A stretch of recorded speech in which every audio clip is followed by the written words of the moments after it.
ધોરાજી તાલુકાના જમનાવડ ગામની દલિત મહિલાની એટ્રોસિટીની ફરિયાદમાં તટસ્થ તપાસ કરવામાં આવે અને જવાબદાર આરોપીઓની તાત્કાલિક અટક કરવામાં આવે તે બાબતને લઈને દલિત સમાજ દ્વારા આવેદનપત્ર પાઠવવામાં આવ્યું। તારીખ 8/1/2024ના રોજ જમનાવડ ગામના દલિત મહિલા પારુલબેન રાઠોડ તેમના સાથે ધોરાજીથી જમનાવડ પોતાની ઇકોકાર સાથે આવી રહ્યા હતા ત્યારે બે વ્યક્તિ નામજોગ અન્ય 20 જેટલા લોકોએ હુમલો કરેલ અને છેડતી કરેલ અને અપમાનજનક શબ્દો બોલી હુમલો કરેલો હતો। બનાવને લઈ મહિલાએ ધોરાજી તાલુકા પોલીસ સ્ટેશનમાં ફરજ બજાવનાર પીએસઆઈ રાખોલિયા પાસે ફરિયાદ દાખલ કરવા આવેલ પણ 2 દિવસ મહિલાને પોલીસ સ્ટેશનમાં ફરિયાદ દાખલ કરવા માટે ધક્કા ખાવા પડ્યા બાદ ઉચ્ચ કક્ષાએ રજૂઆત કરેલ ત્યારબાદ ફરિયાદ દાખલ કરાઈ હતી। આ ફરિયાદ દાખલ કર્યા બાદ પણ હજુ સુધી આરોપીઓને પકડવામાં આવેલ નથી અને આ બનાવને લઈ આહિર સમાજ તથા ભરવાડ સમાજની જમનાવડ ગામમાં મીટિંગ બોલાવીને આ ફરિયાદ ખોટી છે ત્યારબાદ વય મનુષ્યનું ઊભું કરેલ આજ રોજ ધોરાજી પ્રાંત કચેરી ખાતે દલિત સમાજ આખે આખો એકઠો થયેલ અને આ દલિત મહિલાની ફરિયાદ અનુસાર બનાવમાં જમનાવડ ગામના જે લોકોએ દલિત સમાજની મહિલાની ફરિયાદને ન્યાય તાત્કાલિક મળે અને દલિત સમાજની બહેન ઉપર હુમલો કરનાર વ્યક્તિઓને તાત્કાલિક પકડવામાં આવે અને કડક સજા થાય તેવી માગણીને અનુસંધાને સમાજ એકઠો થઈ ધોરાજી પ્રાંત અધિકારીને આવેદનપત્ર પાઠવેલ હતું। જો આગામી સમયમાં ન્યાય નહીં મળે તો જન આંદોલન પણ કરવામાં આવશે તેવી ચીમકી ઉચ્ચારવામાં આવી હતી। રિપોર્ટર વિશાલભાઈ વડિયાતર, આઝાદ મીડિયા લાઈવ, ધોરાજી। अरे जो सरकार निकलनी है वो सरकार बदलनी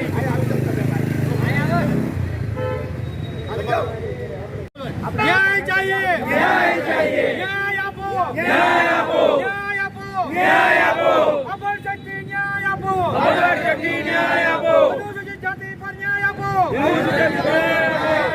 जब तक सूरज चांद रहेगा बाबा तेरा नाम रहेगा जब तक सूरज रात 11:30 11:30 નો ટાઈમ હતો એટલે રાતે એ લોકો પોલીસ સ્ટેશન ગયા બીજે દિવસે સવારે પોલીસમાં ફરિયાદ કરી।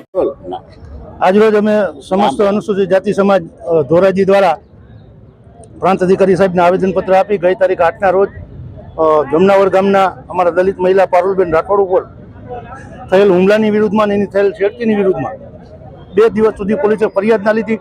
ત્રીજા દિવસે ગુનો દાખલ થયા પછી ગામના સરપંચ દ્વારા ગામના આહિર સમાજ અને ભરવાડ સમાજને ઉશ્કેરી દલિત સમાજ વિરોધી વાતાવરણ ઊભું કરી પ્રાંત અધિકારી સાહેબને ખોટી રજૂઆત।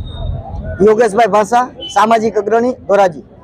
ગઈ તારીખ 8ના રોજ જમનાવડ ગામે અનુસૂચિત જાતિની દીકરી ઉપર જે હિચકારો હુમલો અને છેડતી જેવો બનાવ બન્યો હતો, આ બનાવની વિરુદ્ધમાં પોલીસે જે કાર્યવાહી કરવામાં ઢીલ રાખી હતી અને સાથે સાથે ગામના સરપંચ દ્વારા લોકોને ઉશ્કેરણી અનુસૂચિત જાતિના લોકોની સામે સામે આવી જાય એવો પ્રયત્ન કર્યો છે, જેના વિરુદ્ધમાં આજે અમે ડેપ્યુટી કલેક્ટર સાહેબને આવેદનપત્ર આપવા માટે આવ્યા છે।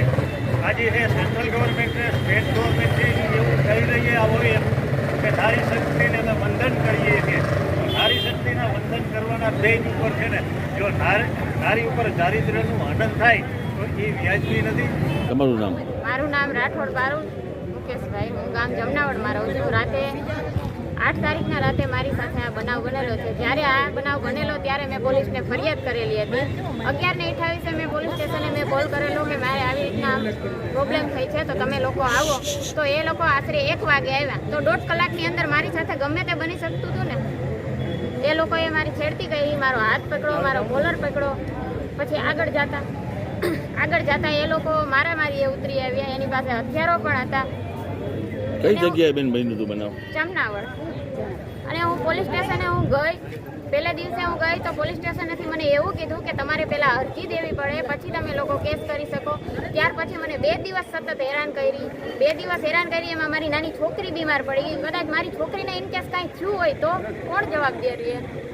ત્યાર પછી તો પણ પીએસઆઈ રાખોલિયા સાહેબ છે એ ખુદ એમ કહેતા હતા કે તમે જેમ કહો ને એમ હું ના લખું, કે અમે જેમ કહીએ ને એમ તમે લખો કે એમ ના હાલે, કે તમારે ભલે આ બનાવ બનેલો હોય પણ આમાં કે તમે ફોટા પડો ને આમ થાય ને। એટલે મેં એમ કીધું કે જે બનાવ બનેલો છે એ જ મારે લખવાનો હોય તો એને મને ના પાડી ચોખી કે ના હું તમારો કેસ નહીં લઈ।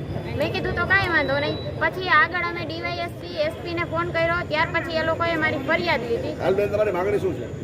મારી માંગણી એ જ છે કે મને ન્યાય આપો। બેન તમારે જાનનું જોખમ છે, શું કહેશો? મારા જાનનું જોખમ છે જ અત્યારે. હું આજ 5 દિવસથી હું જમનાવડમાં ગઈ નથી અને એ લોકો વારંવાર અમારી જ્ઞાતિ ઉપર આવા એટેક કરે છે. તમારી માંગણી સ્વીકારવામાં નહીં આવે તો આગળ આજ શું તો હું પગલાં છું, લેશો? મારી ઉપર આમ થયું, કાલ મારી બેબી છે, મારી બેબી ઉપર આમ થાય તો એની જવાબદારી કોણ લેશે? બેન તમારી આ માંગણી સ્વીકારવામાં નહીં આવશે તો આગળ શું પગલાં લેશો? આગળ અમે આકરા પગલાં લેશું.